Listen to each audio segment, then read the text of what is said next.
Welcome to the WalterFootball.com podcast. This is episode 307. We're doing our week 14 picks against the spread. Joined once again by Jacob Camenker from the Sporting News. Jacob, how are you and how's your week 13?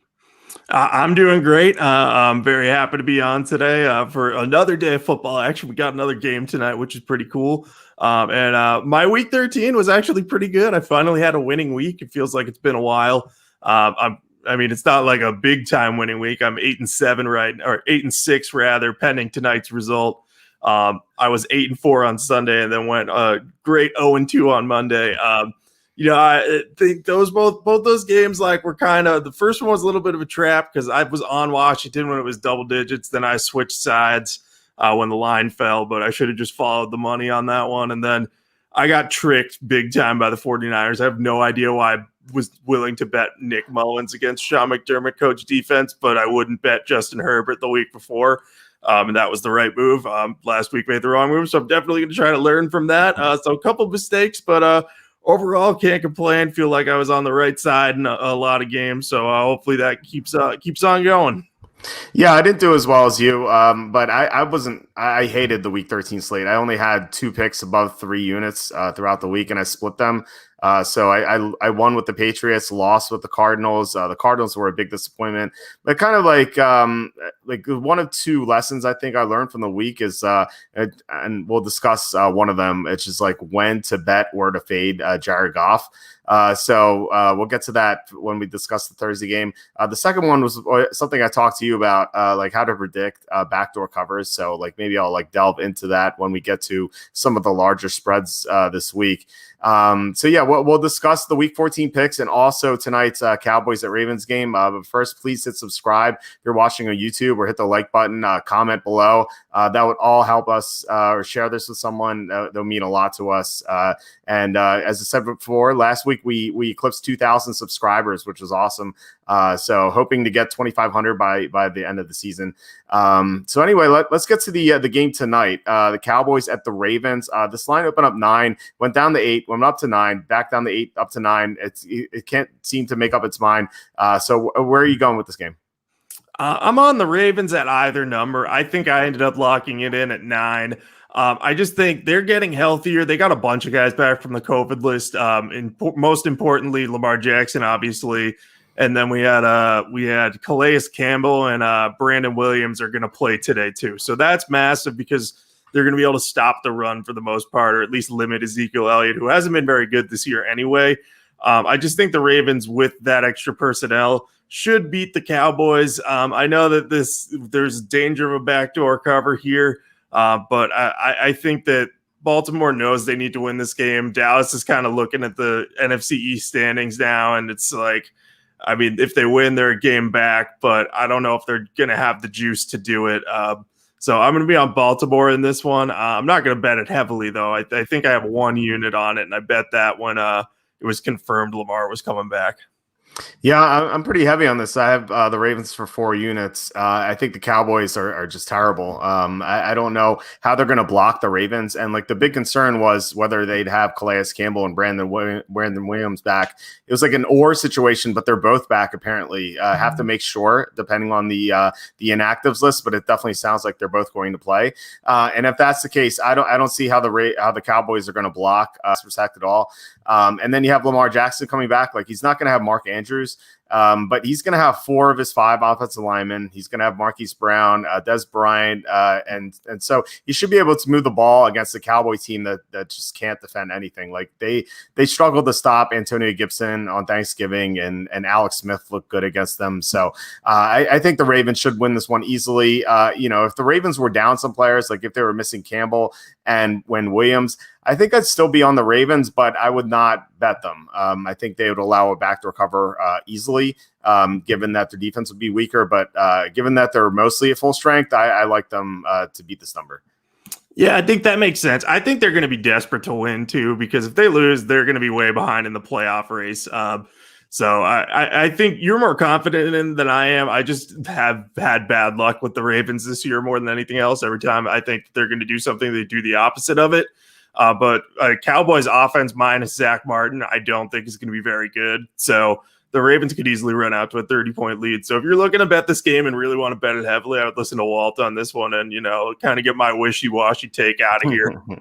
Well, it's still, you have a unit on it, so at least you're a little bit confident on this pick. But still, it's nice that we have football tonight, although this game should have been played on Thursday.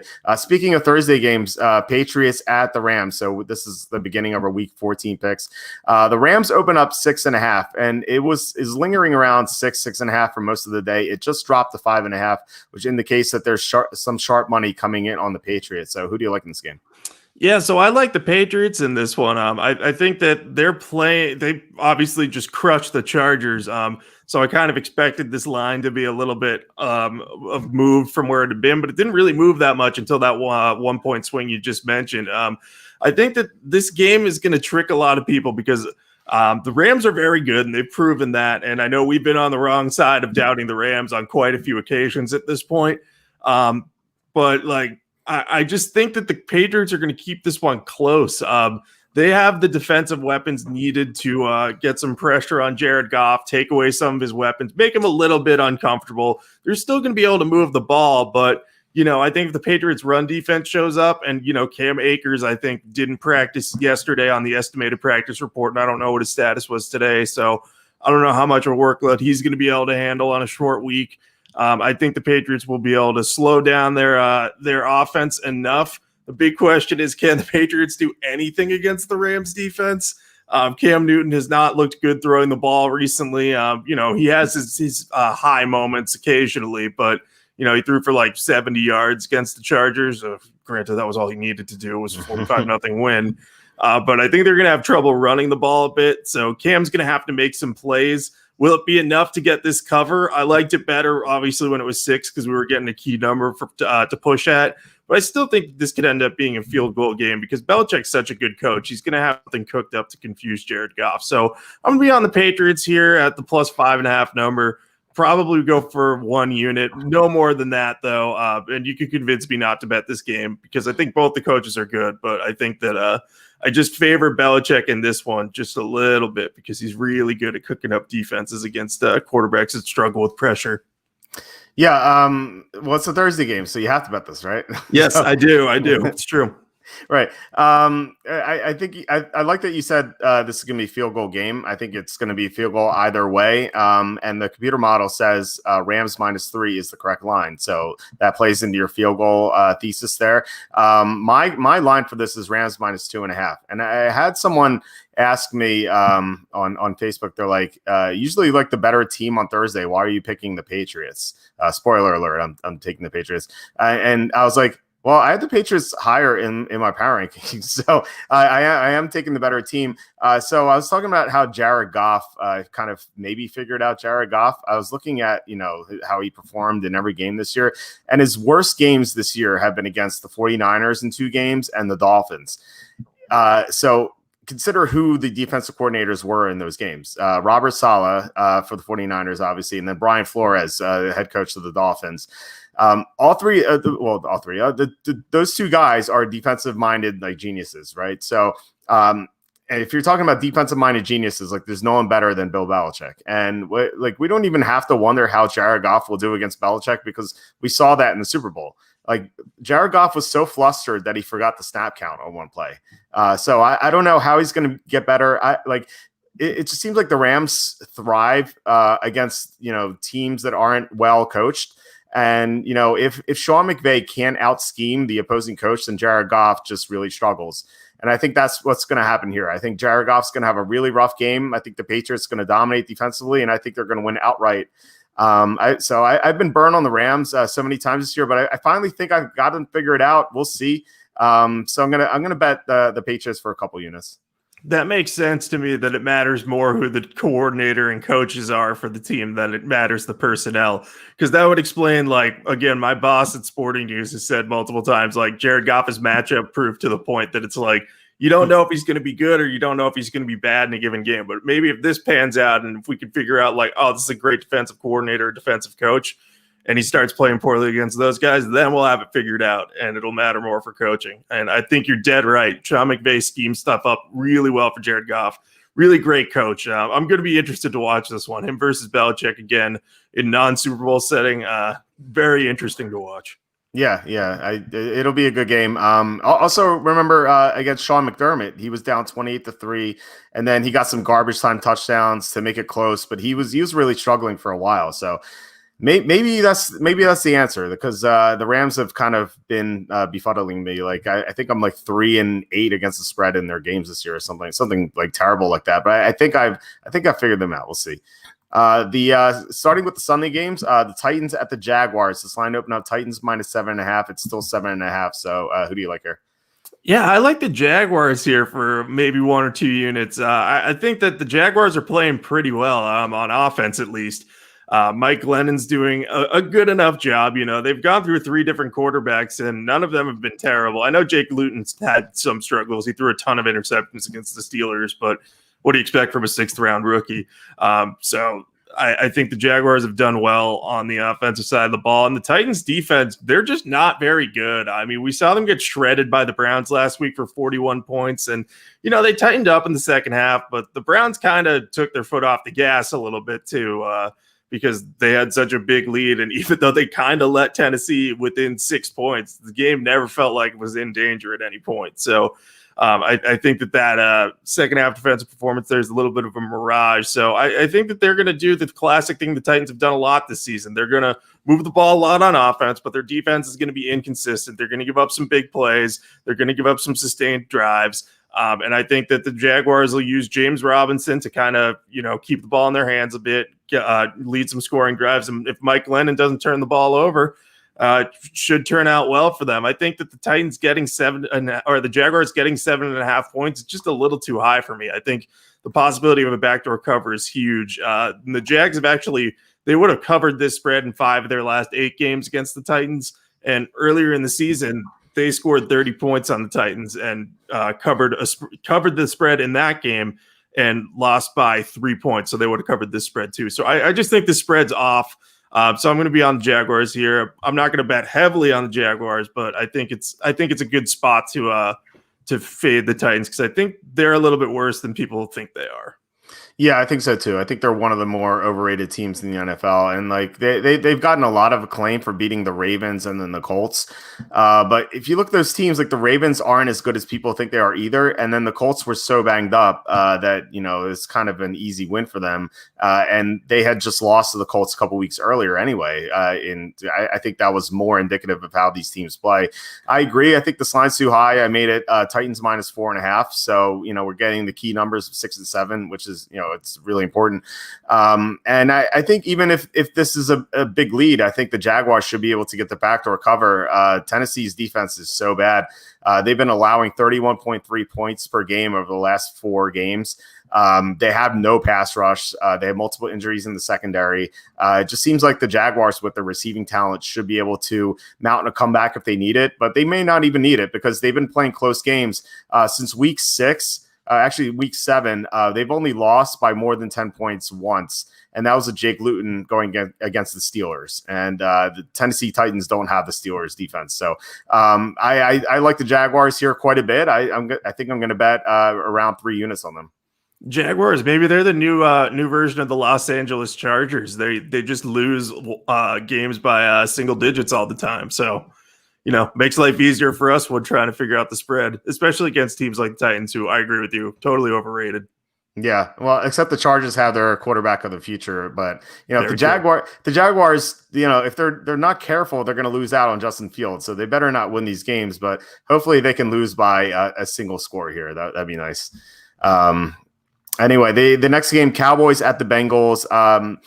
The only line I saw is at the Westgate and says Cowboys by 3. I don't know how accurate this is going to be, but let's assume that this is correct. Who do you like this game? I'm going to like the Cowboys. I'm not going to – I wouldn't bet on this line at this point, because obviously we haven't seen them play yet.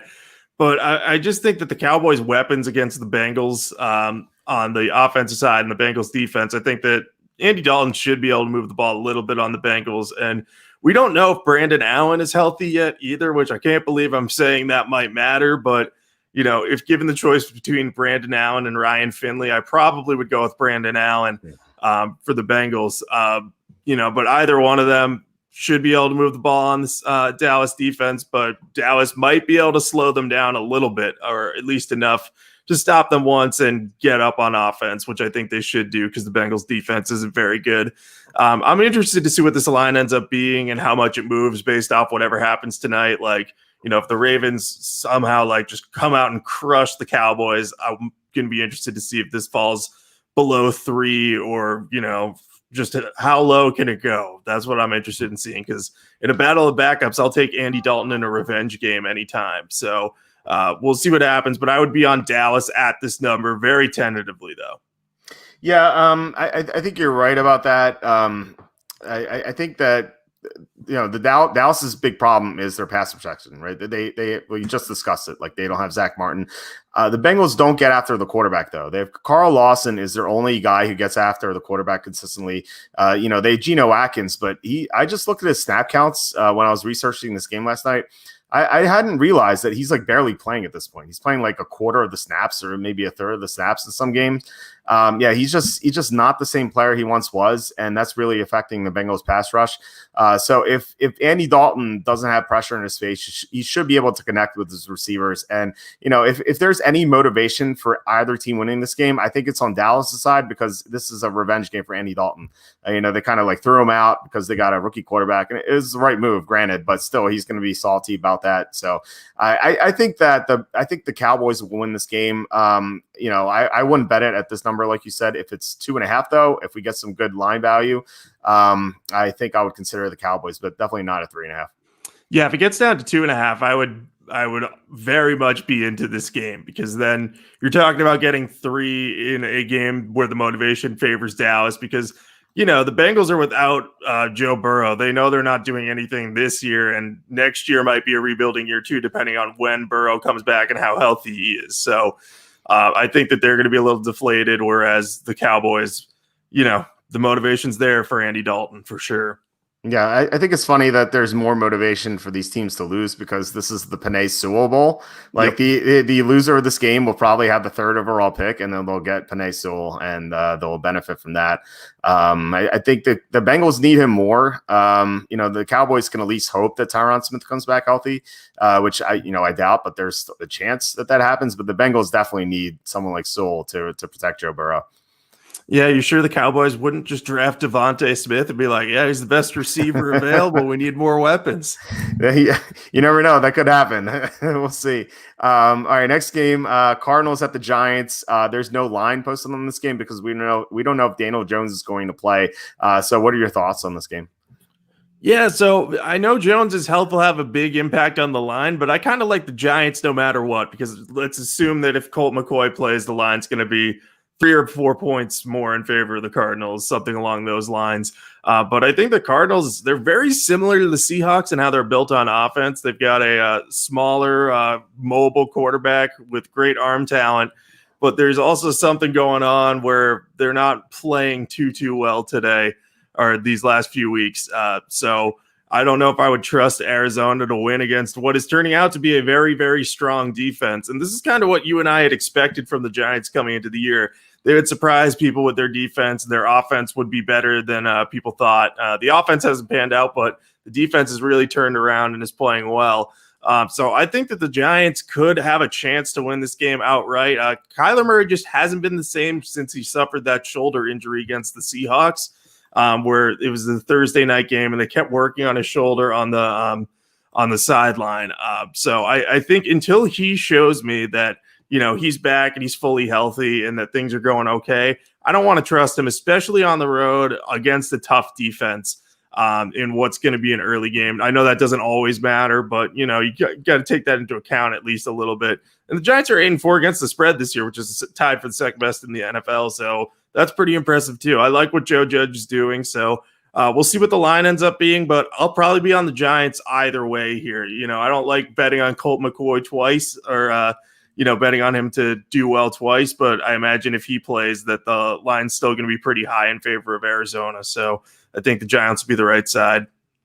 Yeah, the Giants being 8-4 against the spread is pretty remarkable. I think they threw everyone off the scent with how they started the year. Like, they lost to the Steelers. It was a close game, but then it ended up being a double-digit win for Pittsburgh. And then they got blown out by San Francisco at home in week 3. And I think everyone forgot, like, they just kind of wrote them off after that. But yeah, they've been very effective in staying close to teams, and now they're even winning games. Like winning in Seattle, I did not expect that at all. That was kind of insane, and I was pretty happy about my 18-1 prop on the division, and then the Redskins ended up winning. So kind of not too happy about that now, but I still think they have a chance to win the division. I think they can win this game. The Kyler Murray injury that you talked about is so important. Like, he just doesn't seem like himself. He's not scrambling as much. I know the Rams did some stuff to prevent that. Like, they overloaded the right side of the Rams, the Cardinals line. So Murray couldn't scramble right. And like, if that's a solution to stopping Murray scrambling, I have to think that the Giants are paying attention to that, and they'll try that too. The Giants have the better defense in this game. It's just, we'll have to see what this line is. I think Ramos Lynn said that he said that there's a line in Mexico that has Giants plus 2.5. That sounds about right. I think that assumes Daniel Jones will play. If Daniel Jones is out, I think this line will be like 5.5 or 6, I think. So I think I would still take the Giants at that point. I want to see what Daniel Jones looks like on the injury report. But I imagine I'll be on the Giants too. Yeah, I can't imagine they would play Daniel Jones if he wasn't fully healthy. Like, I know they're in a division race, but they have the tiebreaker over Washington right now, and there's really no reason to rush Daniel Jones back with a soft tissue injury because those things linger like crazy. So I think Judge knows to be measured there, and I think he obviously trusts Colt McCoy after what happened in Seattle. I mean, he knows the defense can step up, and if Colt McCoy can just manage the game and not turn the ball over, he only had 1 turnover against the Seahawks. That should help them out. But yeah, I'll be interested to see what this line is. If it is 2.5, I will definitely like the Giants there. And if McCoy plays, I would love for it to get to 6 because I think that would be a no-brainer bet on the Giants for me. Yeah, I think the Colt McCoy beard is what's really fueling this. I was very surprised. He always had this like baby face. Now he has this beard and he's actually like competent. So I think that might be the solution. Who knows? It was in the facial hair the whole time. The next game, Texans at the Bears. This line's a pick 'em. The Texans open at -3, and it's just this line got dragged down all the way to pick 'em. So it looks like the sharps are on the Bears. Who do you like in this game? I like the Texans. I don't get the love for the Bears. Like, I get it. Their offense was good against the Lions, but it's also the Lions, and the Lions are horrible against the run. They had so much trouble containing David Montgomery and Cordero Patterson. Like, it was absurd. And they've given up 23 touchdowns to running backs on the year. Second most in the NFL is 16. So that's just how bad Detroit is against running backs. Houston, I will say this, not much better in terms of yardage. They allowed the most yardage to running backs in the NFL. But the thing about that is they don't allow as many touchdowns, and they're better in the red zone, I think, because J.J. Watt can get a little bit of pressure. I think that the Texans, they're coming off that loss to the Colts that they're going to be feeling a little sorry about because, they had a chance to go up late, and Deshaun Watson and Nick Martin had a disconnect on the snap, and that ended the game because the Colts recovered it. So they could come into this game deflated, but I actually think it might motivate them to, be like, oh, we almost won that game. We should have won that game. Let's come out and win this game. Because I think Romeo Crennel's done a good job with that. And the Bears defense just hasn't been playing well lately. They're not that banged up, but I don't trust them right now. I think they're quitting on a lame duck coach. And I don't want to trust Trubisky at this point.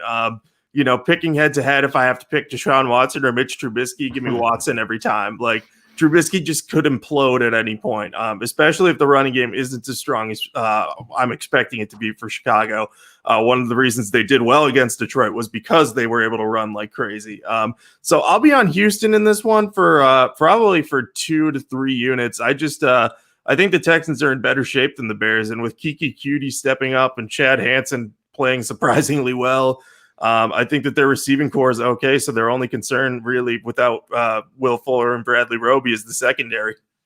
I never thought I'd suggest Chad Hansen as an ad on the ad drop page, Yep. but this is 2020, I guess. I think that I was initially going to go with the Bears in this game, just based on how that ended, and like you talked about how they might be deflated. Just like an image I can't get out of my mind is Deshaun Watson sitting on the sideline by himself with a towel over his head, just like completely demoralized by that, because they were going to win the game. Like, they're at the goal line. They had multiple downs to get into the end zone, and you have to trust that Deshaun Watson was going to get them there. And there was an errant fumble. Like, Watson had a chance to get it, but it was just it was a bad snap, I should say. Like, Watson had a chance to get it, but he just didn't. And that kind of ended their playoff aspirations, because they're 4-8 now. And something I like to do is go against the team that just got eliminated from the playoffs, basically.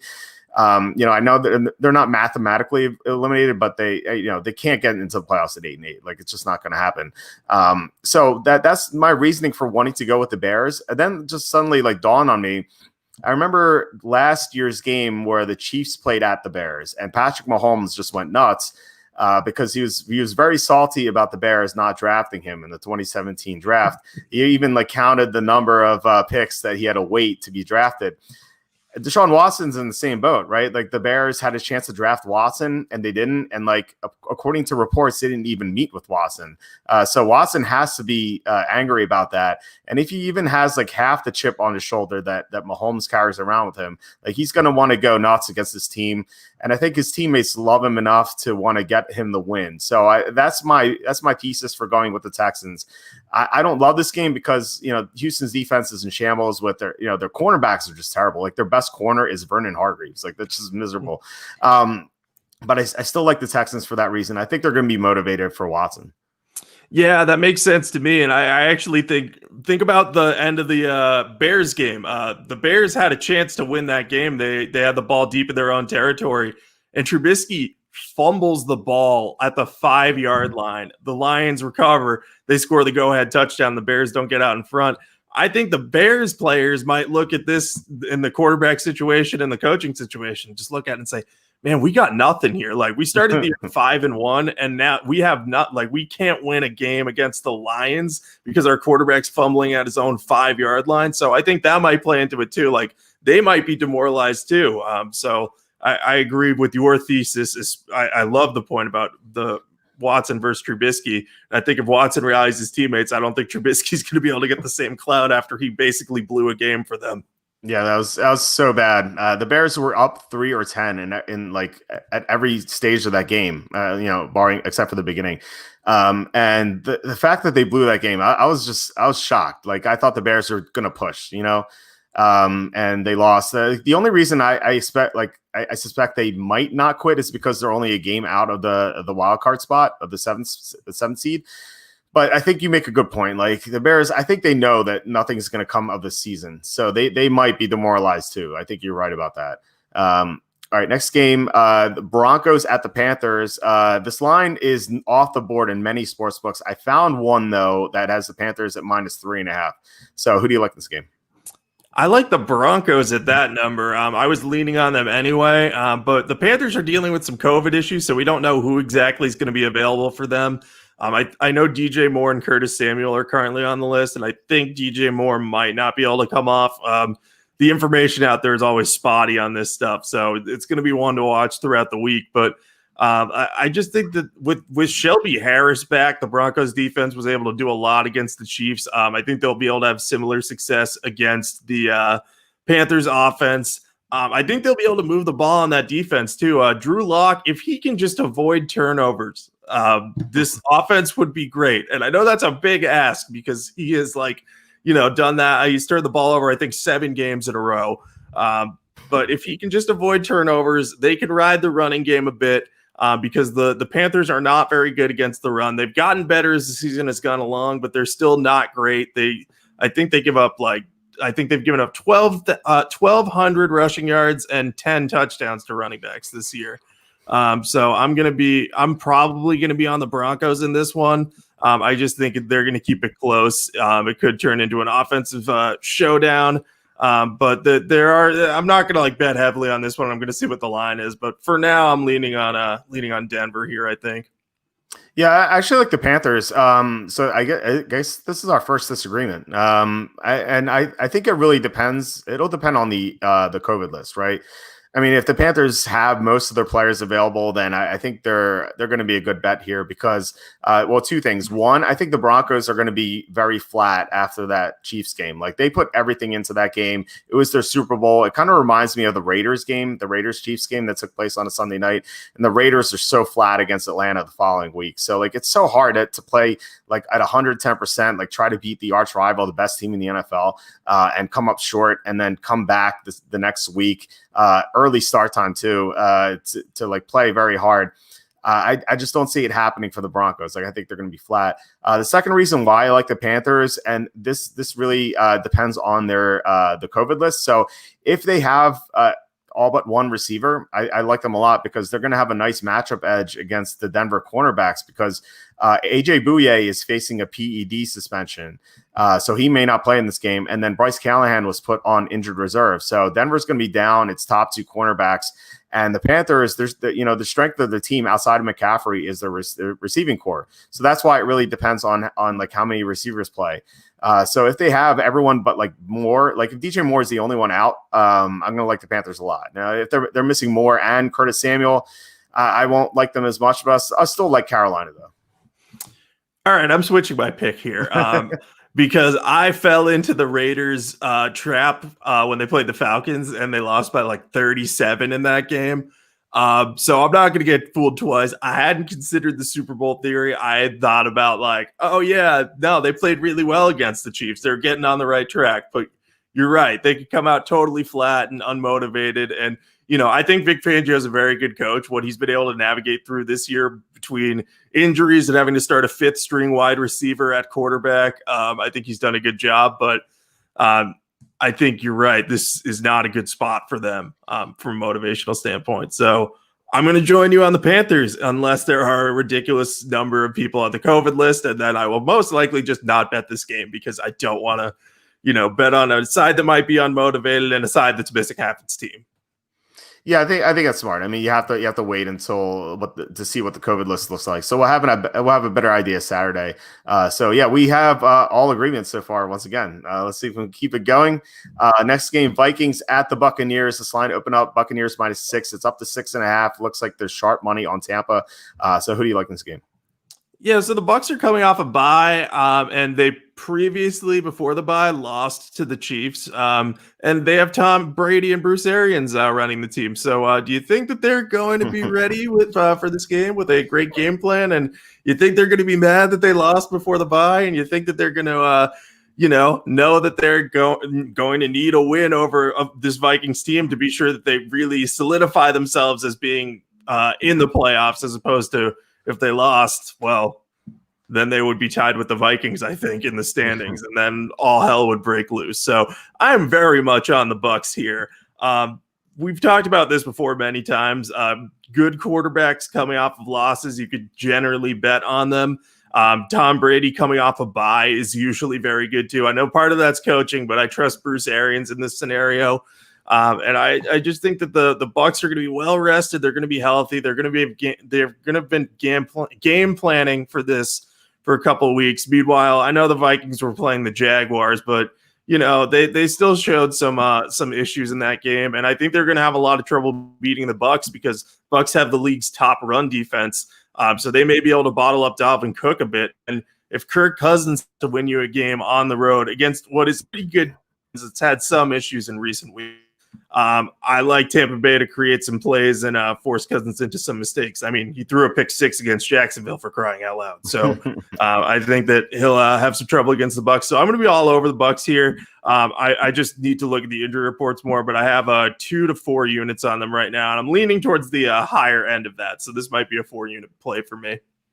Yeah, this is one of my top plays of the week for sure. I love the Buccaneers. To put a number to what you were talking about with Tom Brady, it's 46-21 against the spread off a loss. If you exclude all games in which he's favored by a touchdown or more, after a loss, he's 38-10 against the spread, which is just remarkable. And this number is obviously less than a touchdown, and I think it's too low. Like if you look at what the Vikings have done in the past few weeks, they've had all home games for three weeks in a row. They lost to the Cowboys, one of the worst teams in the NFL. They barely beat the Panthers. They needed a missed field goal at the end, and they needed a comeback, a miraculous comeback. And then they almost lose to the Jaguars. That game goes to overtime. So like those are the 3 home games, and now they have to go on the road to play against a Buccaneer team coming off a bye. Tom Brady's had 2 weeks to hear that he's old and washed up, and like he's going to be very motivated, and he has an easy matchup here. I mean, the Vikings defense usually is great, but they're missing 5, or depending on the formations, 5 or 6 starters. They're without 2 of their cornerbacks, they're without their top 2 edge rushers, and they're without one of their top linebackers. Like Brady should be able to find the weaknesses in this defense easily. So I think this could be a blowout. I like Tampa a lot. Yeah, I definitely think so. Pointing out those schedule games, that I hadn't even thought about that. Yeah, they played like 3. I mean, I think the Panthers are okay, but they're not a world-beating team, especially on defense. So I think that Tampa's definitely the right choice here. And you're right, he's going to be so mad. I'm looking forward to this one. I think this will be a nice bounce back spot for the Bucks here. Yeah, so we had a comment saying that that was the numbers were for the old Tom Brady. Now Tom Brady is old.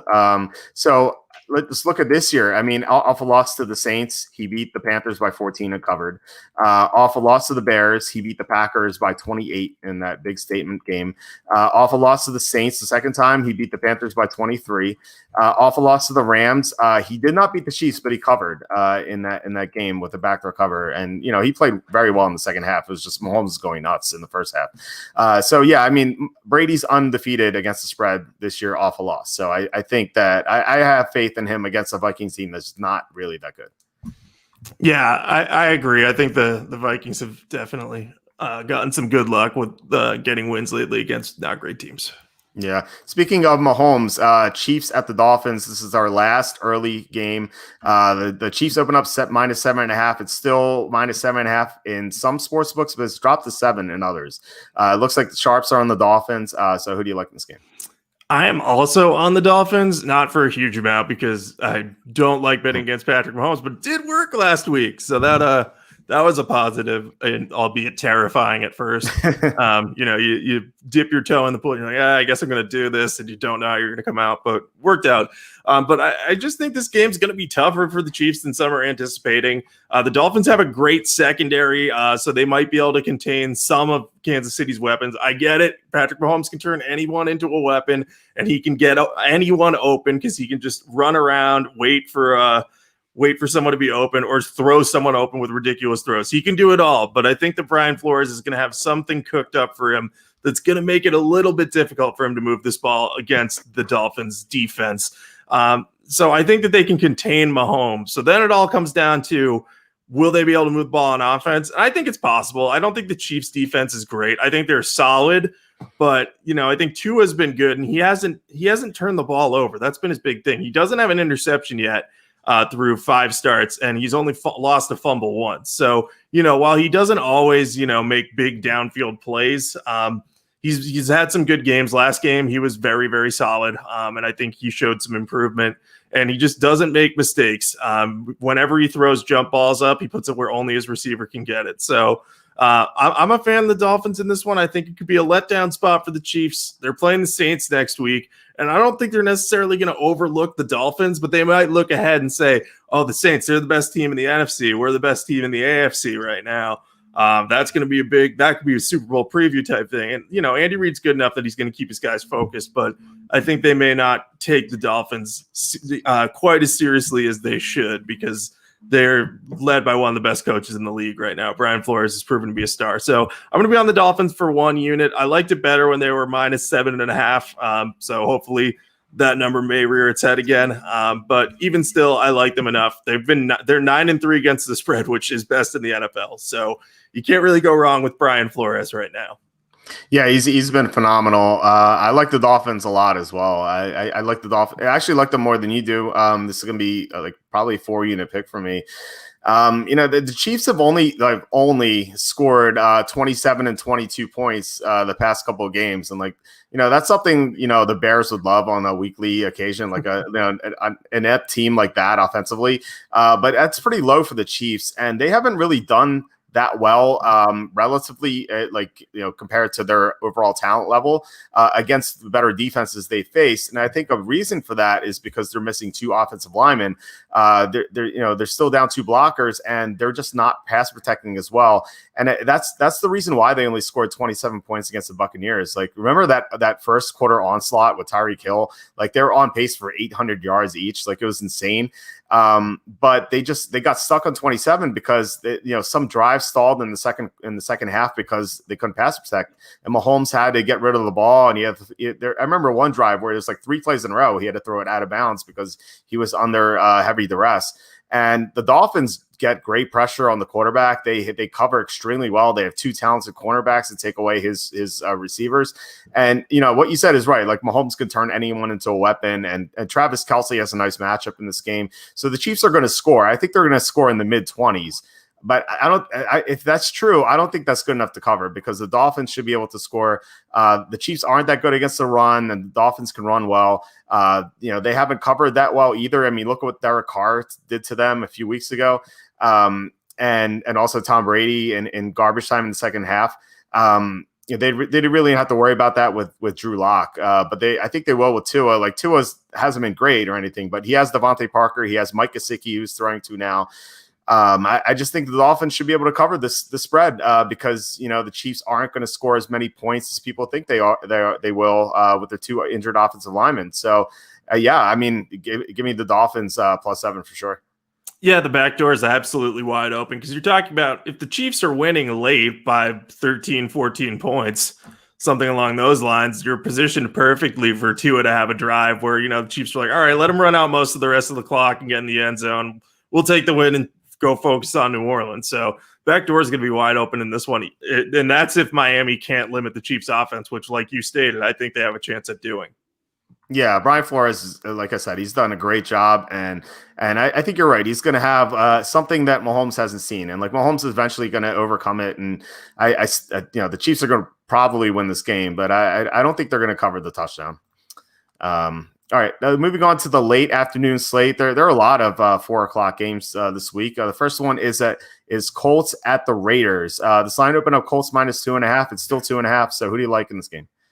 Yeah, I like the Colts in this one. I think that their defense is starting to play better because they're healthier. People will look at the game against the Titans and be like, oh, they got crushed by the Titans offense in that one. Why can't the Raiders do the same?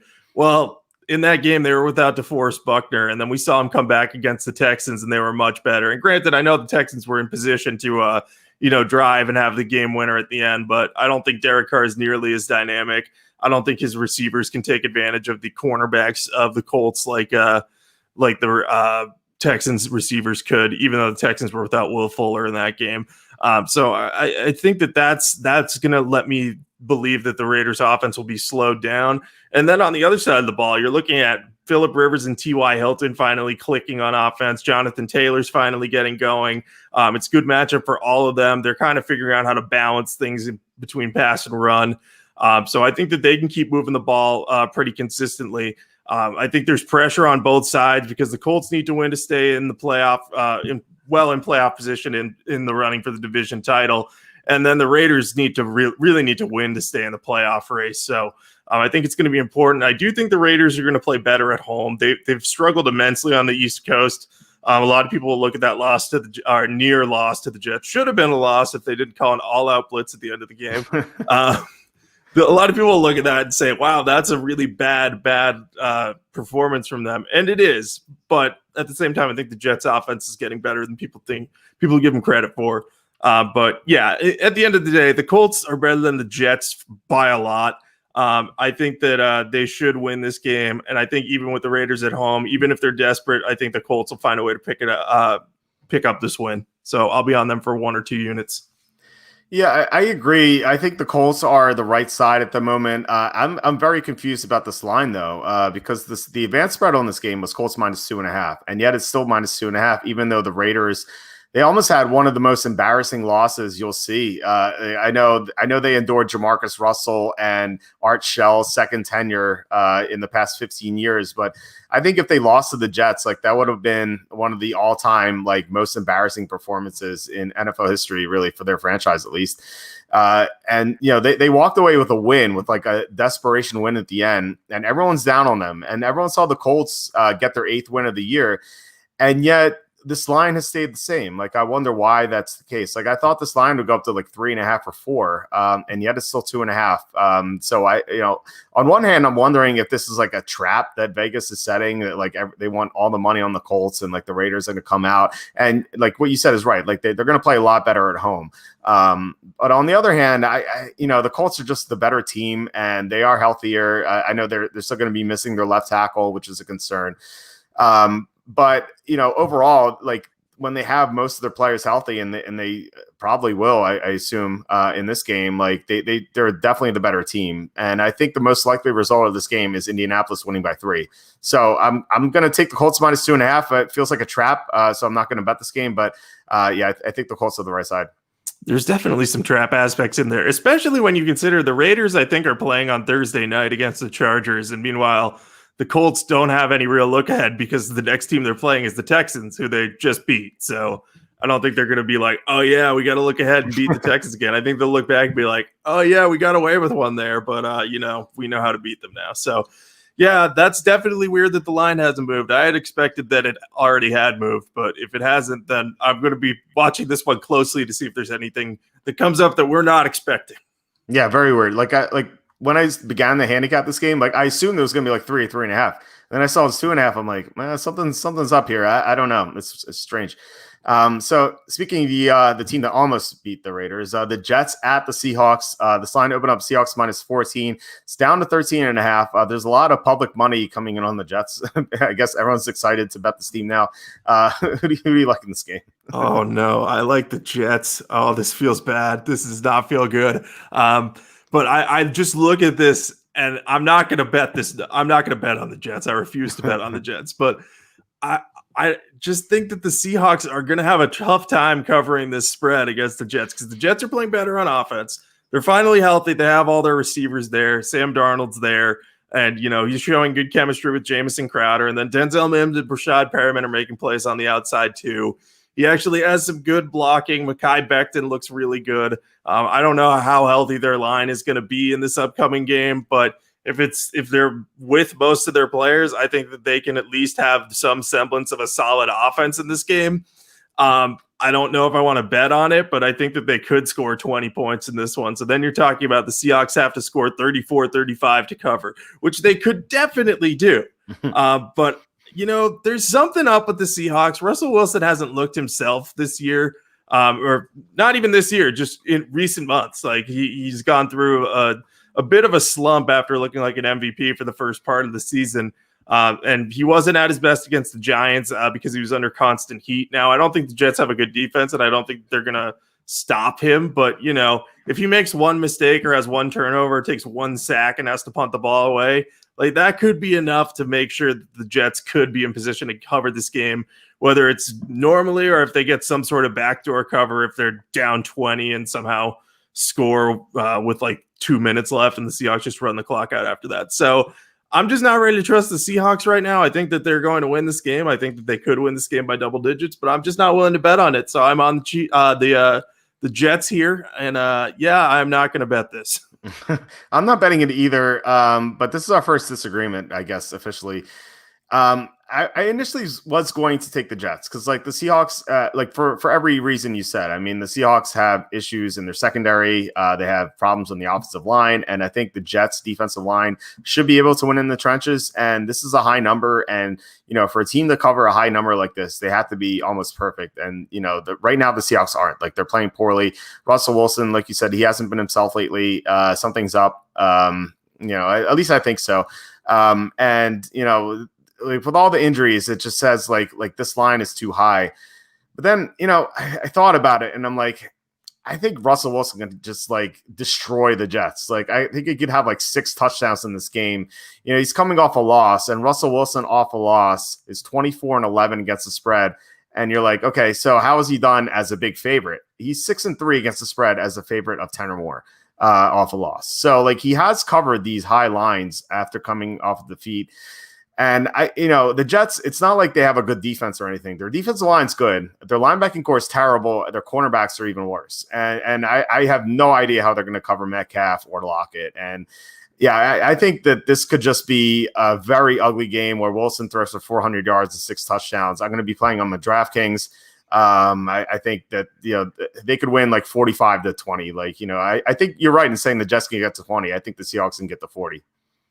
Yeah, no, you could definitely be right. I'm like terrified of this game because like I could easily see that happening, but I could also just see, the Seahawks, even if they just struggle for one quarter of the game, like you said, they have to be perfect. So I think it makes sense for both of us to avoid it, even though we're both on opposite sides, because there's just there's not enough margin for error in this type of line, especially where the Jets have a competent offense, and it will look even more confident if they end up with Trevor Lawrence after the season. Greg Williams did his best as the martyr to try to make that happen. Yeah, he did. It'd be funny if he gets like a piece of like the Trevor Lawrence jersey sales or something like that. But no, I agree with what you're saying. Like they have to be perfect. And if the Seahawks had won last week, I'd be on the Jets with you. But the fact that they had lost, I think Wilson is just gonna try really hard to save the season. Like he can't lose again. Like because they fall to 8-5. They fall way too far behind the Rams if the Rams win. So anyway, next game, Packers at the Lions. This line open up Packers -8. It's down to 7.5. It looks like there's sharp money on the Lions. Who do you like in this game? I don't know why the Sharps would like the Lions. I'm on the Packers here. And, I shouldn't doubt the Sharps. They obviously know what they're doing more than me. But I don't see a reason to like the Lions in this one. The Packers are rolling right now. Their offense looks great. And, I know the Lions they just scored 34 on the Bears defense. So that'll look good to some people. But the Bears just aren't as good as people think they are anymore. Like there's still some semblance of like, oh, they still have a good defense. It's their offense that's bad. It's like, no, they're just they have some good defense players, but they're bad. So, they even I think Kyle Fuller last week gave up a long touchdown to Quintez Cephas. So, I like Quintez Cephas as much as the next guy, but that's not a great sign. I think that the Lions are going to have trouble containing the Packers offense, especially their run game. I mentioned this earlier, but Detroit has allowed 23 rushing touchdowns on the year. So that's not ideal. They're going to have a lot of trouble with Aaron Jones, and then that'll just open things up for Aaron Rodgers. And I don't think the Lions are healthy right now. Kenny Golladay may not play. He hasn't practiced in 3 weeks. So even if he's limited on Wednesday, I'm not going to trust that he's going to come back. And if he's a non-participant on Wednesday, that's a tip of the hand that he probably won't be playing this week. So without Kenny Golladay, you have Marvin Jones going up against Jair Alexander, who limited him to 23 yards, albeit with a touchdown in week 2 when they last met. And in that game, the Packers offense just went crazy and Aaron Jones went crazy. And I think they're going to do it again. I just think they're going to run all over this team. And I think there's going to be an emotional letdown for the Lions, who are coming off a big win. They purged Matt Patricia from their systems. They won for Darrell Bevell, and now they come home to face the Packers. They, as much as they want to win this game, I think that they'll be happy that they were able to beat the Bears and get Bevell his first win as the new coach. So I'm going to be on the Packers here for a couple units. Let's see. Do you agree with me or if you're with the Sharps? I'm with the Sharps. I like the Lions a lot, and it really depends on Galladay's status. Like if Galladay comes back, this is going to be a huge play for me. Galladay's out. I'm going to still like the Lions, but less so. I actually think that this is a much bigger game emotionally for the Lions than the Bears game was. I think this is Detroit's Super Bowl, really. I mean, to make sure the Packers don't get the number 1 seed, especially after getting blown out, absolutely demolished by the Packers in week 2. I think that they're going to try very hard to play the Packers tough. And remember last year, they played the Packers tough twice. I know like I said, they got blown out week 2, but these divisional games are usually a lot closer than people think they are. And while I agree with you that the Packers could run all over the Lions, I think the Lions could run all over the Packers too. The Packers' run defense is so bad, and DeAndre Swift should be back this week. Like, he was so close to playing last week, so he should return. That should give the Lions a big boost, I think. And the Packers, think about it this way: like, I know they covered against the Eagles last week, but they almost didn't. Like, they needed that miraculous Aaron Jones touchdown run to do so. Otherwise, they would have won by 6 points, and they wouldn't have covered the spread. And like, that Jones run was phenomenal, but like, you can't really expect a front door touchdown like that every week, right? So, the fact that they barely covered against the Eagles, I think that says a lot. And I think it has to do with their offensive line injuries. Like, they're down 2 offensive linemen. And I know Detroit doesn't have the best defensive line, but they could be getting back some of their injured defensive linemen in this game. And if that happens, that's like another reason to like the Lions. I think that with key numbers of 3, 6, and 7, I think there's a good chance that Stafford gets a backdoor touchdown at the very least, especially if Galladay plays. So that's a big reason why. Like if Galladay has to be on the field, because then he's preoccupied by Jair Alexander, which means Stafford could throw to Marvin Jones or TJ Hawkinson. Now, if Alexander's on Jones, that changes a lot, because like now he doesn't really have any good receivers. Like, he has Cephas and Hawkinson and some, like, I guess Amendola, like not great options. But if Galladay is taking up Alexander's coverage, I think that could get the Lions the backdoor cover. I think the Lions will do that. If they don't keep it close, I think they'll get the backdoor cover. So I like Detroit a lot. Yeah, the Packers have definitely had trouble with backdoor covers recently. I believe there's one I'm thinking of that I was victimized by. Last week, we were the beneficiary of that one. But I have a feeling that Aaron Rodgers is going to be ready for this one. I can't describe it other than that. And I do think that against the Eagles, I think that they just kind of gave up when Jalen Hurts came in the game, which was a mistake. Because they had that like 4th and long, and then he just tossed a touchdown. Like, I think they thought they were going to just bring him down and then be able to run out the clock, and that didn't happen. And I think it caught him off guard because they made a lot of mistakes down the stretch in that game. So I think that, I am a little wary of the run defense. I have DeAndre Swift in fantasy though, so I'm happy about that. But I still think that they're going to find a way to run all over the Lions. But I do see your side of the coin. There could be some motivation there. I just don't trust the Lions. Yeah, you're not. I don't blame you at all for not trusting the Lions, but I do think that this number is a little too high, and I think that the backdoor cover is definitely in play. All right, next game, Falcons at the Chargers. This line opened up Falcons -2.5. It's still 2.5. So who do you like in this game? I like the Chargers a little bit. The spread just feels off to me. Look, I know the Patriots just crushed the Chargers, like relentlessly destroyed them. And Justin Herbert looked bad. But I think that he's going to have a bounce back game. These last 2 games have been the worst starts of his career. And he was going up against a Bill Belichick coach defense and Sean McDermott coach defense. The Falcons, Raheem Morris has done a great job with them up. They've been much more competitive lately. And their defense has been solid and significantly better than it was. But they still do have some exploitable holes. And I think if they can't get home to Herbert with some pass rush to rattle him or throw something he hasn't seen yet at him, I think he's going to be able to get the ball to Keenan Allen, Mike Williams, Hunter Henry. I just don't think that the Falcons have enough guys in the secondary to cover all of his options, especially with Austin Eckler healthy too. In fairness, I think that the Falcons offense has played well and they should keep it close. They had some troubles against the Saints, but the Saints have the best defense in the league right now, so you can't really blame them for that. Chargers defense isn't very good, but the Chargers are at home. The Falcons are coming off of a loss to the Saints, which was really their biggest game left because they wanted to get revenge on the Saints for beating them, and they didn't. So I can see them being completely flat, flying across the country, going up against a Chargers team that, just got crushed and is going to want to show like, hey, we're not as bad as we were last week. Like, we've actually been pretty good. And even our record, we're better than what our record shows. So I think all the motivational factors favor the Chargers.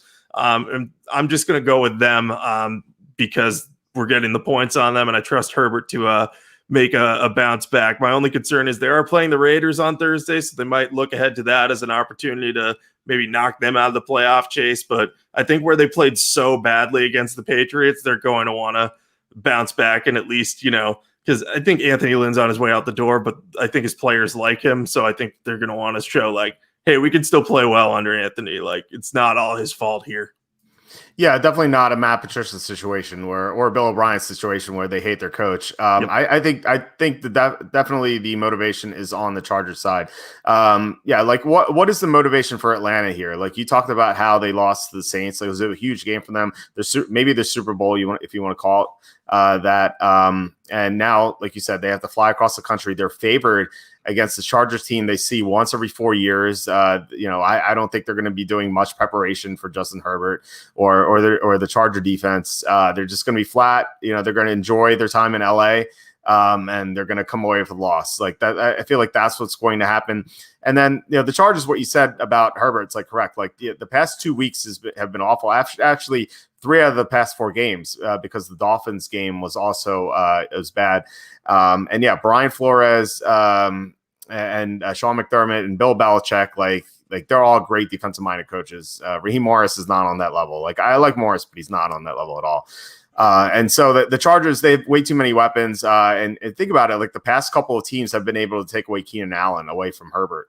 The Bills have great corners, so Allen couldn't get open. And then Stephon Gilmore is, he had a bad start to the year. He just wasn't healthy, and now he's 100%. And like he was able to take away Allen. The Patriots shut down everything the Chargers were able to do.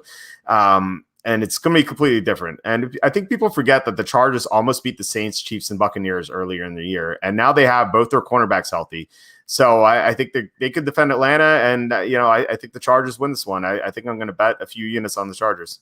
I'm glad we're on the same side in this one because I wrote, I'm not sure how many unit. So I forgot the S on units, but I'll probably go for a good chunk there, 3. It just feels like a good opportunity where everyone's going to be like, oh, the Chargers were so bad, they're giving up. But, they're not. They won't give up at this point.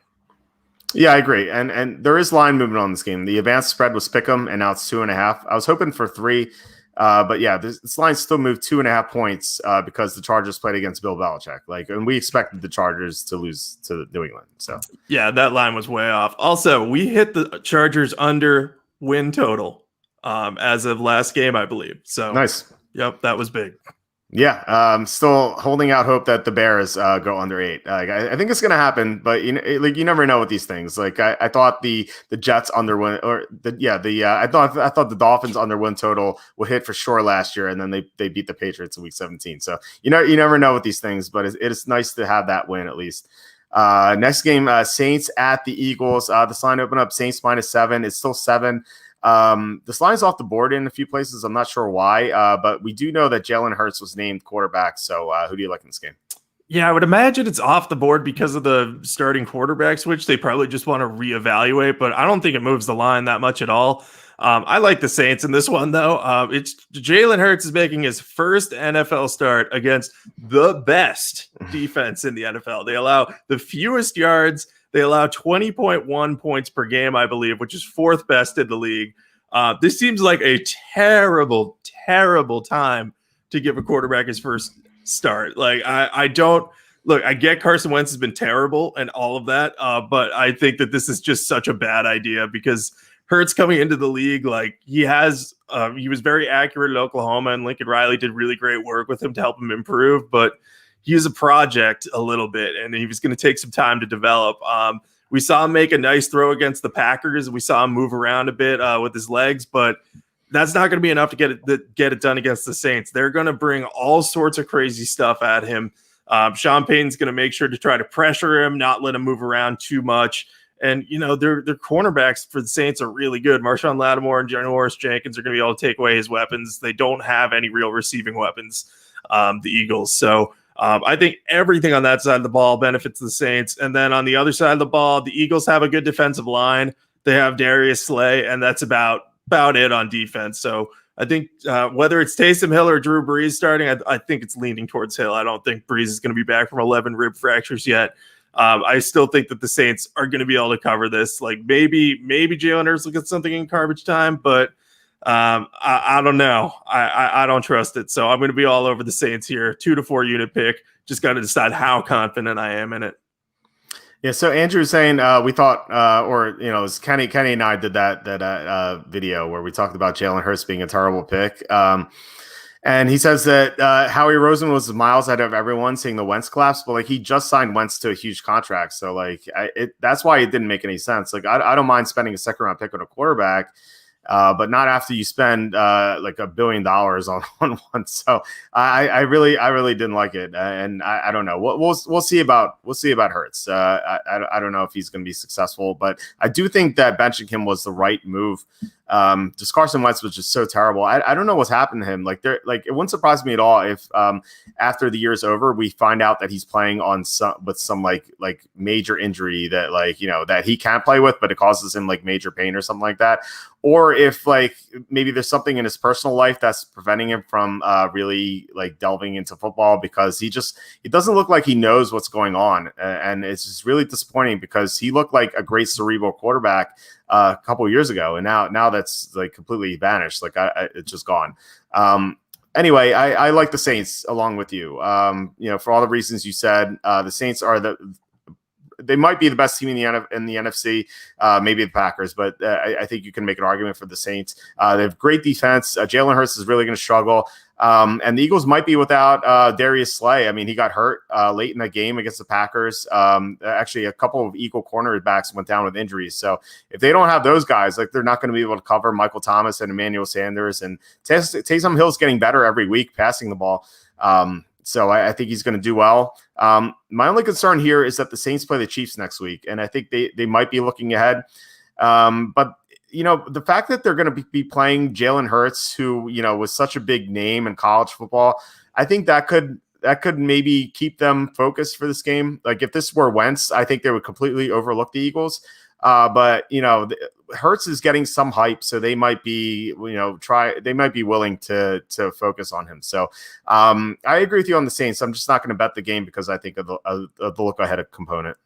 The look ahead definitely makes sense to me. I could see that happening. And, Hurts is easily the type of dude who could get some sort of backdoor cover in this game. So maybe I'll go a little bit less. Maybe I'll go on the 2 end of my unit count. Chris also had a good point that it's probably about starting Hurts is probably about keeping Wentz from getting destroyed. Very good point. But I would argue that if that was the goal, they probably should have made the move. I get it. They were in the divisional race, so they probably felt like they couldn't make the move. But it's tough because you don't want to have like Wentz out there getting killed against the best defense in the NFL. But you also don't want to make your like rookie quarterback you've invested quite a bit in like a sacrificial lamb in his first start. So we'll see if they have a good game plan out there, or if Hurts can at least get the ball out or use his mobility to avoid being sacked behind that offensive line. But no matter how you look at it, that coaching decision was it's just a strange one to me. And I think the Eagles just don't get the benefit of having an easy stretch run. They're just playing a bunch of really difficult teams. Yeah. Nothing the Eagles have done has made any sense, like dating back to April. Like I really don't get what they've been doing. Like, that includes passing on Justin Jefferson with the 21st pick, like not trading up for CeeDee Lamb when they had a chance to do so. I really don't get it.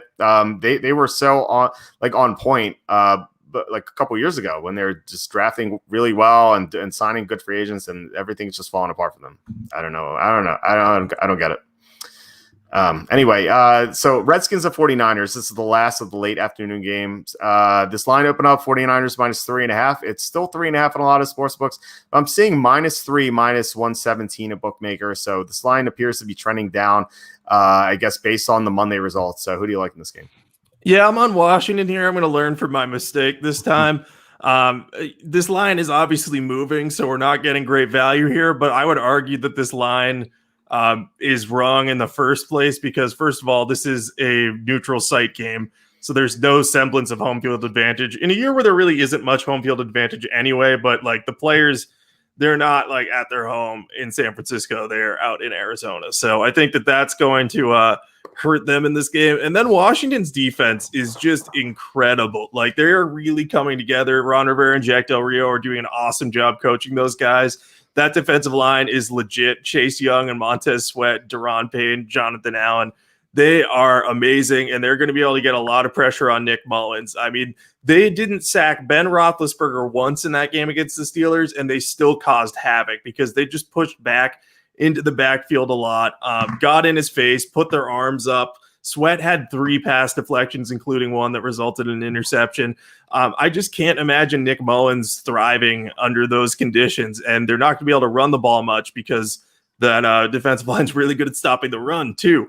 Especially Deron Payne. So I think the 49ers are going to struggle to do anything on offense. I do think Washington, they always run the risk of their offense just not showing up and having a rough game or, like putting up 3 points in the first half. But the thing is, they are a second half team this year, like to the extreme. Like they came out down 11 against the Steelers and outscored them, I think, 20-3 in the second half. So I just think that there's so much going in their favor right now. They're playing well. They need this win. I know the 49ers do too, but I don't know how motivated they're going to be. Where it was Washington, it's going to be, oh, we have to win this to stay like literally tied for first in the division, where as the 49ers are like, oh, we're like fourth in the division. Normally we'd be better, but we're not. So the one thing I will say is there are a lot of revenge games for 49ers who used to be in Washington. Kyle Shanahan, Jordan Reed, and Trent Williams are all playing their former teams. So that could have some impact on the motivation for the 49ers. But I just don't see it. And if this number stays at 3.5 or even 3, I like Washington to cover here. I think that this might be a field goal game, but I could also see Washington's defense just running away with it. I don't really see a way in which San Francisco runs away with this game, so I'm very comfortable with Washington. Yeah, well, Alex Smith is playing his former team too, so there's some revenge there. Yeah, so I think this is gonna be a close game, and I like what Ramos Lynn said, like where it's gonna be a 3-point game either way. It doesn't seem like either team will, like you said, like run away from each other. So I think this will be a close game, and I think the Redskins should be able to I think they should be able to run the ball like pretty decently against the 49ers, who 49ers are better against the pass than the run, and the Redskins want to run the ball. And then you look at the other side, the 49ers want to run. They really need Nick Mullins really needs a running game. And I don't think he's going to get that against the Redskins, who just shut down Benny Snell. Like I know that's not a good barometer. It's like limiting Benny Snell to single-digit yards. But I do think it's the Washington's defense line is awesome, like you were saying. So they should be able to stop Raheem Mostert and Jeff Wilson Jr. whoever the 49ers throw out in the backfield. And then you also you made another good point with this being the neutral site game. Like teams have, I mentioned this last week, like teams just have not done well when traveling and playing their quote unquote home games. Like I mentioned how the Chargers had to move from the San Diego to Arizona 1 year. And there are several other instances, the Saints going from New Orleans to San Antonio because of the hurricane. Like there was just like all these teams that have to move. The Bears again going from Chicago to Champaign. All these teams have done like poorly in these neutral site games. And I don't think like the spread has taken that into account. Like this looks like the 49ers are playing at home against the Redskins. Like if they were playing in San Francisco, I'd expect this line to be 3, maybe 3.5. But it's a neutral site game. So I think the Washington's the right side. I'm with you on this one. Yeah, I'm going to be on this one pretty heavily because even like a few weeks ago, I predicted the final 5 games of Washington's schedule because they were tied for first place in the division for the first time. And I had them winning this game by 4 points. That was before we knew it was going to be a neutral site game. Like I said, it was going to be close, but it would be a defensive battle. So I can't find a reason to bet San Francisco, and I'm probably heavily biased because I made the mistake of betting them on Monday night, despite all those factors you so clearly outlined on the podcast last week. So I'm trying to make up for that a little bit, but I still think it's the right side. Yeah, and on a personal note, I'll say that if the Giants lose to the Cardinals, I'm going to bet the Redskins money line just as a hedge, as the 18-1 divisional bet. Just because like the Redskins could take the lead in the division. Unfortunately, I was really hoping for the Steelers to hold on, but that didn't happen. All right, Sunday night game. Speaking of the Steelers, they're at Buffalo. This line was a pick'em, which is what the advanced spread was. Actually, no, I think the advanced spread was. Let me see. I think the advanced spread was Steelers minus 2.5. Now the Bills are favored by 2.5. So 5-point line movement. Who do you like in this game? That's a lot of line movement. So it does scare me a little bit, but I do like the Bills. The Steelers just aren't playing well right now. If you watch their offense, it's just not operating efficiently. Ben Roethlisberger isn't throwing the ball downfield. They're just repeatedly running these quick passes to get the ball in the hands of his playmakers. And I don't know if that's to protect Ben from repeatedly throwing downfield because of the elbow injury he had last year, but it's gotten to the point where teams are just sitting on those routes and can either tackle the playmaker as soon as they get the ball, or they just break up the pass, or they drop the ball, because the Steelers have dropped so many passes the last 2 weeks. It has made me very angry. It's like Eric Ebron is just like there, and he has the ball, and it just hits him in the chest. He's like, oh, how'd that happen? Deontay Johnson, all of a sudden his hands are like bricks. It's like that sort of crazy stuff. So, I don't know, and obviously they're going through a lot. Like, they've had a ton of stuff going on with the game movements and like having people test positive for COVID and all that stuff. So they've been navigating that. But I think this game, just as much as it means to the Steelers to have the number 1 seed, I think that they got to work through some issues. And I think that they're going to be in bad shape against the Bills because the Bills' offense is really good, and they're going to be able to move the ball against the weaknesses of the Pittsburgh defense, which they struggle against receivers sometime. And they lost Robert Spillane, and Joe Hayden has a concussion. So that's 2 of their more important defensive players right now, because you're talking about them being down 2 linebackers, and then they're being without their top cornerback against a really good offense. And then I think Sean McDermott will be able to stop the Steelers' offense, or at least slow it down like we saw Washington do. So I'm going to be on the Bills here. I won't go super heavy on it because of the line movement. I do think some of that can be explained by Hayden and Spillane's injuries, though, because I do think they're going to miss this game. Yeah, I usually like to fade these line moves, as you well know. But I think that this original line was way off. Like when I saw this advanced line, which I look at, I look at the advanced lines every Tuesday, so I'm gonna look at the Week 15 advanced lines tonight. When I looked at this last Tuesday, I saw the Steelers are minus 2.5 at Buffalo. I'm like, oh my god, I can't wait to bet Buffalo. And now the Bills are favored by 2.5. And at the time, I was like, I think the Bills should be favored by about 3. And now we're close to that number. So I'm going to stick with the Bills. I think the Bills match up extremely well against the Steelers on both sides of the ball. Like you mentioned the Steelers not being able to cover corners very well, and that's going to get even worse with Joe Hayden potentially out. The Bills receivers are awesome. And, the Steelers couldn't even cover Cam Sims. So like, how are they going to stick with Gabe Davis and Stephon Diggs and Cole Beasley? I just don't see it happening. And on the other side of the ball, the Bills are weaker to the run than the pass. Like, they're great against the pass because of their great corners. And the Steelers, all they do is throw. So you have a strength versus a strength here. And I think that Steelers would need to run the ball to have a success against the Bills. And they just won't be able to do that, even if James Conner comes back.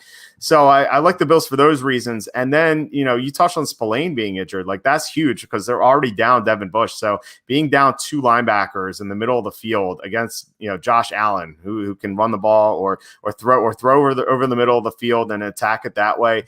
I just think the Bills are just going to beat the Steelers pretty easily here. So I like Buffalo. Yeah, it's interesting because we talked about this in previous weeks, how the Steelers were undefeated, but it really, they didn't feel like an 11-0 team at any point. Like, there were some cracks beginning to show, and they got lucky in some circumstances. And then they finally got unlucky with all the games that were moved. And now it's kind of like they're trying to grip onto that 1 seed. And it'll be interesting to see how they do against the Bills, who are probably the best competition they've faced at least in a while, if not all year.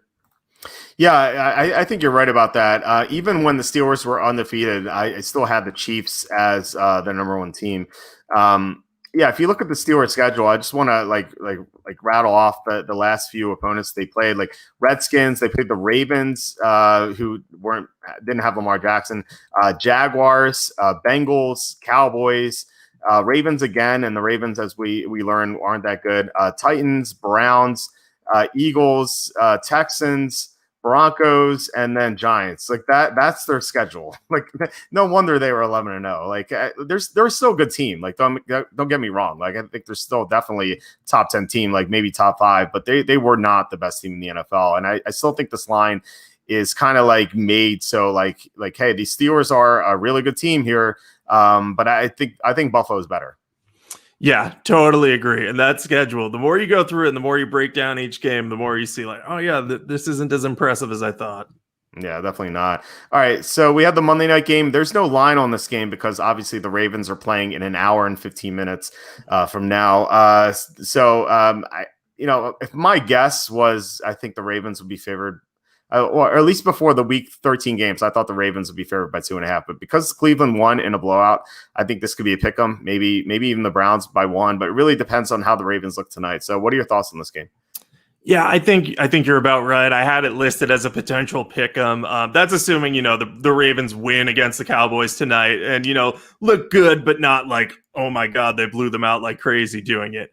But I do think I would like the Browns in this side. If it's a close line, and if the Ravens are favored, I would like the Browns because this is a massive revenge spot for Cleveland because they got crushed by the Ravens like 38-6 in the first week of the season. And everyone was like, oh, the Browns, they look terrible. They're en route to another terrible season. And now they're 9-3 and they're in the playoff race and the Ravens are trying to get in, but looks like the Browns are maybe not locked up in that spot, but are pretty close to being locked for the playoffs. And they have a chance to beat the Ravens at home and knock them potentially out of the playoff race. I think there's going to be a ton of motivation for Cleveland to get that done. I don't think they match up particularly well with Baltimore is my only concern because they like to be run heavy. And when they're healthy, the Ravens have a very good run defense that can, if not shut down Nick Chubb and Kareem Hunt, limit them significantly. So I will probably be on the Browns no matter what. But I don't know if I'm going to bet it unless this line's pretty favorable. So I'll be rooting for the Ravens to blow out the Cowboys because I have Ravens -9. And if they win by like 30 points, we might get a good line in this game. Yeah, it's true. Although I think, the line has definitely moved. So we had some comments saying that this is a pick 'em in some sports books elsewhere. And the advanced spread on this game was Baltimore -2.5, and the Ravens haven't played. So obviously that's a shift because of the win over the Titans. And like we just discussed earlier that the Titans aren't that good. So I don't think that win is as impressive as people think it was. Like Baker Mayfield played great in that game, but the Titans have no pass rush and they have injuries in the secondary and they couldn't keep pace with the Browns because they made mistakes on offense. Like Derrick Henry fumbled. Derrick Henry got stuffed on a 4th down. AJ Brown fumbled. So that game should have been closer. And I think this is an overreaction to that game. I think the Ravens, like you were talking about, I think they match up well against the Browns. Like they'll be able to stop the run with Campbell and Williams on the field. And that'll force Mayfield to throw into a good secondary without his best receiver. I know Jarvis Landry's played well, but he has a tough matchup here. I just don't see the Browns moving the ball that well. And meanwhile, the Browns have injuries in their at cornerback, like Denzel Ward has been out. So we'll see if he plays in this game. We don't know yet. But if he's out again, that means they're going to be without their top 2 cornerbacks with Greedy Williams also injured. So I know the Ravens don't have great talent at receiver, but I think that they could like attack that area and come away with a win. I'm not confident in this pick at all, though. So I might change it depending on what happens tonight. But right now, I'm going to go with the Ravens. Yeah, it's so hard to make picks without having seen the game. And actually, obviously, if the team's on bye, it's different. But I could see the Ravens matching up well against the Browns. So I might change it if they look great against the Cowboys tonight and come out unscathed or whatever. But we'll see what happens tonight. Hopefully, the Ravens will win. And I think someone asked, I do have the Ravens -9 tonight. We went over that at the beginning. And I have 1 unit on it. I think Walt has it on the 4 units. Yeah, I have it as a super contest pick. It's a 4-unit pick for me in Baltimore. You can rewind. We talked about that game at the beginning. I'm going to have final thoughts on that game once we see inactives on the site. So look for that in about like 40 minutes. Also asked about teasers for this week. So we like to talk about teasers toward the end of the show. Right now, I would go with even though I went against both of these sides, so it might sound silly, I think I would go Packers -1.5 and Titans -1.5. I think these games have high potential for backdoor covers, but I do think that both the Packers and the Titans will win these games, even though I think they'll be close. I usually like to go from low to high, so like 1.5 to 2.5 up to 7.5 to 8.5. But I'm not really seeing that here. Like the only side you can do that with right now, I think, is the Raiders. And I don't know. I'd have to see. Maybe if the Colts have some injuries, I'd have interest in the Raiders. And I guess, the Chargers. You know what? I'd say the Chargers. I'd say the Chargers have to be in there. So I think the Chargers I'd say Chargers plus 8.5, Packers -1.5. That's my final teaser for the week. Yeah, I was looking very much at the Chargers one because I think that they'll be within a touchdown in that game easy. I like the Packers as a pair too, but I also like to get really weird with teasers. So like I would maybe tease the Jets and be like, okay, they just got to not lose by more than 20 points. And like, is that going to happen? Maybe not, but like you're getting 20 points. So I would consider that. I probably wouldn't actually do that, but I love teasing huge lines because you're just like, oh, I got all the cushion in the world. And then if it doesn't work out, it's usually at the last minute that you find out. So you kind of enjoy the whole watching of the game. So makes it better. That's true. All right. Survivor pick. I didn't actually write up my Survivor stuff on the site yet. And I'm actually running out of room here in my banner. But I will, for this week, I have not chosen the Steelers yet. So I will pick the Steelers as my Survivor pick. There's some options this week. Obviously, if you have the Packers still available, or the Titans less so. I'm not crazy about the Titans, but I think the Titans could be a decent side. Buccaneers, we talked about how we like the Buccaneers a lot. Chiefs, you can never go wrong with the Chiefs, although I'd probably want a better situation. Like there are better options this week than the Chiefs. But I think Seattle is the best play. If you don't have any of those teams, I know we disagreed on this game initially, but I think that if by the end of the week, if we find out good news on the Panthers, I think the Panthers might be a good play considering Denver's without their top two cornerbacks. Yeah, no, I like the Panthers now because I think that without the cornerbacks and depending on the COVID situation, it could work out. I have, as usual, no idea who I have left in spread. After being eliminated in week one, it really throws you for a loop. But I guess if I was going to go, I have no idea what I have left. I'm just going to say I would go with the Saints. I think that they'll beat the Eagles no matter what. I don't remember if I picked them or not, but I think that if you have the Saints left, definitely go for them because I can't imagine a scenario where the Eagles win that one. And if they do, I'll have to get some sort of Jalen Hurts memorabilia or jersey for myself to wear and honor him for leading them to a win. Yeah, Kenny and I will have to get Jalen Hurts jerseys too after saying he's the worst draft pick of all time. I still don't like the draft pick. I even said like even if he turns out to be a good pro, I wouldn't like the draft pick because they spent so much money on Wentz. And to spend a second round pick on a quarterback that early in his career, like I know the Patriots did it with the Garoppolo, but that was when Brady was in his 30s, and like you didn't know how much longer Brady was going to play. With Wentz, he's still in his mid 20s, and you just signed into a big deal. And with so many knees on the roster, like to just waste a second round pick like that, I think that was a huge mistake. So. But anyway, like if the Eagles do beat the Saints, I promise I'll get a Jalen Hurts jersey and I'll buy one for Kenny for Christmas.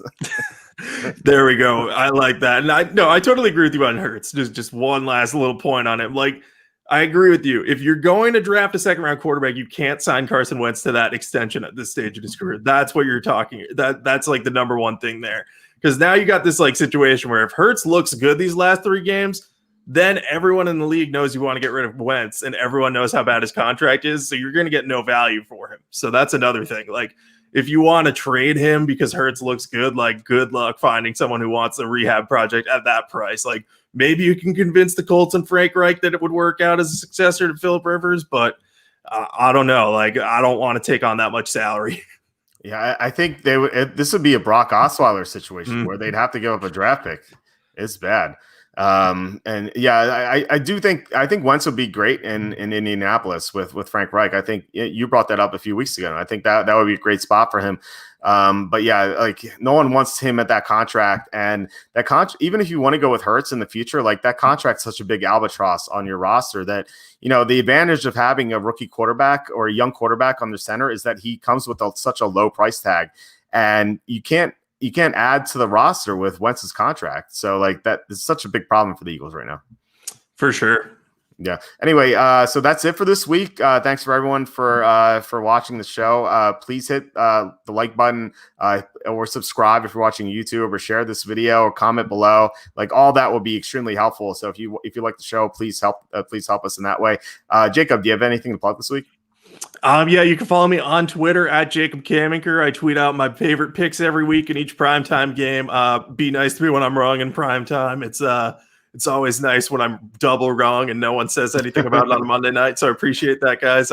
Try to be right for you, though. And yeah, you can go to sportingnews.com/fantasy for all your fantasy needs. I'll be finishing up the season there pretty soon. So if you're in the fantasy playoffs and you need some start and sit advice or anything, go there. Feel free to message me on Twitter, or go to Sporting News' fantasy Twitter account at @SN_fantasy. Ask us questions there, and we'll respond there. So yeah, let's talk some football and finish out the season good. All right, sounds good. I'm at walterfootball.com. Usually we have a 2021 NFL mock draft update on Wednesday, but because of the game tonight, it's going to be pushed back to Thursday morning. So we're going to have our mock draft update then. But the same schedule as otherwise, like updated picks throughout the week, Thursday thoughts, Saturday notes, and final thoughts on Sunday.